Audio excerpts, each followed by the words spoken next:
Hello mga kapatid! So ito naman yung gagawin kong video tutorial sa araw na ito. Isasabay ko lang din sa aking paggagawa ng dahon. Ayan. So yung yarn na gagamitin ko dito or yung ginamit ko dito is 1.5 mm nylon cord. And then yung hook size is 2.20 mm. Para naman doon sa floral wire, hindi ko na kasi matandaan talaga yung sukat neto. Pero ito na lang, kapag bibili kayo sa Shopee is ganito po siya, galvanized wire. Ayan.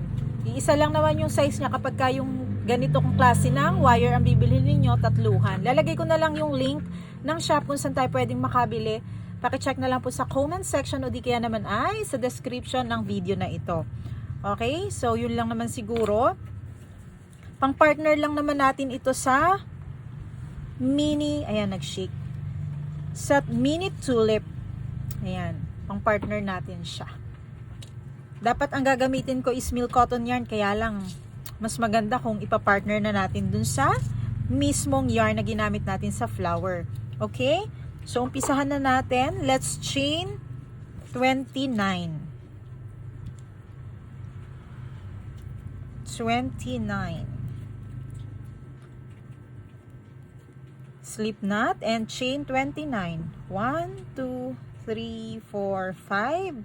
After natin gumawa ng 29 chains, let's make one single crochet dito sa third chain. So bilangin natin yung 1, 2, 3. Diyan tayo gagawa ng one single crochet. One single crochet into the next stitch. One more single crochet into the next stitch. So total of 3 single crochet yung nandyan, and then into the next stitch gagawa tayo ng 1/2 double crochet. 1/2 double crochet.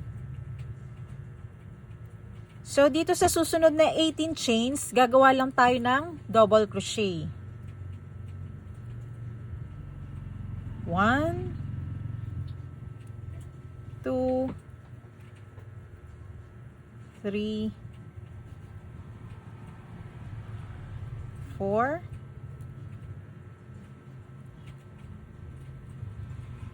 5,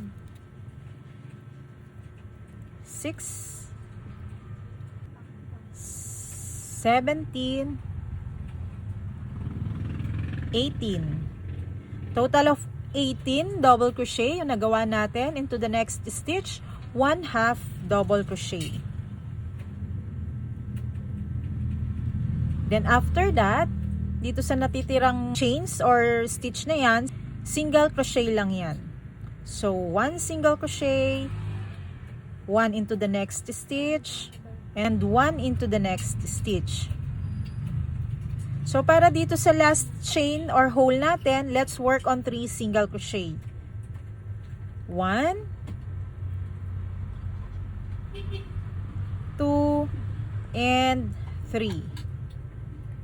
Okay? Into the next 3 stitches, single crochet po tayo. So, 1 single crochet into the next stitch, 1 single crochet, and 1 single crochet into the next stitch. Ayan. So, total of 3 single crochet yan after natin gumawa ng 3 single crochet dito sa pinakadulo. Into the next stitch, 1/2 double crochet.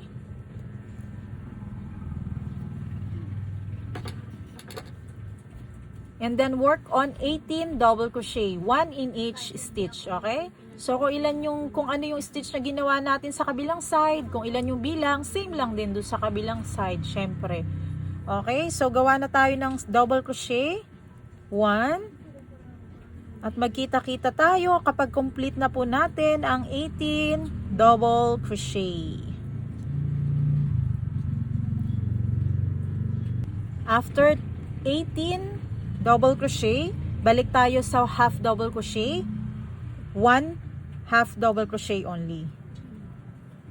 Into the next stitch, single crochet, 1 single crochet, 2 single crochet, and 3 single crochet. Okay? So, ganito na ang itsura niya. Let's chain 1. Slip stitch tayo doon sa kabilang side. The first top chain dito, kung alin yung kauna-unahang top chain, mag-slip stitch tayo dyan. And then this time, ipapalaman na natin ang ating wire. Putulin nyo siya ng 1 foot or 12 inches. Ilagay na natin siya dito. So, ilalagay natin siya sa pagitan ng hook at saka ng yarn, okay? Kita nyo? Ito yung hook, ito yung yarn, dito siya sa gitna. Let's chain 1. And then, magsi-single crochet lang tayo all the way around. 1 single crochet lamang dito sa side ng ating leaf. Ayan. 1 single crochet hanggang makarating tayo dito sa pinakang tip ng ating dahon. So, pagdating natin dito sa pinakadulo, yung hole na nandito, gagawa tayo ng 3 single crochet. Yan yung stitch na nasa pinakang gitna. Ano? Ayan. So, gawa lang tayo ng 3 single crochet. 1, 2, and 3. Then after that, 1 single crochet na lang ulit dito sa kabilang side habang itinatago natin ang ating wire. Ayan. Kita-kitsa lang po tayo pagdating dito sa may dulo. Pagdating natin dito sa pinakadulo, syempre tuloy-tuloy pa rin ang paggawa ng ating single crochet. Hanggang dito, sa may bandang pa-curve, lalagyan pa rin natin yan siya. And then after that, mag-slip stitch tayo dun sa top chain na nandun sa kabilang side.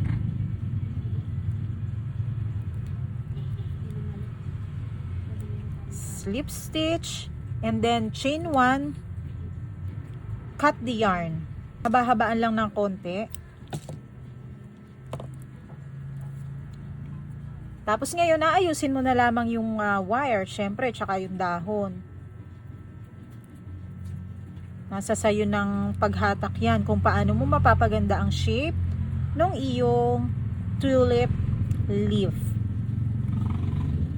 Then, pwede nating ibuhol itong tails. Buhol lang natin siya dyan.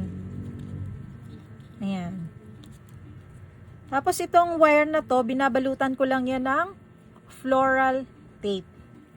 Ayan. So, hahanapin ko pa ang floral tape ko, kaya hindi ko pa siya maipapakita sa inyo ngayon. Gagawa na lang ako ng hiwalay na video para ipakita ko sa inyo kung paano i-assemble itong mga tulip leaf na ito. Itong mga tulip flower na ito. Ayan. So, yan lang naman mga kapatid. Salamat po sa inyong panonood. Babush!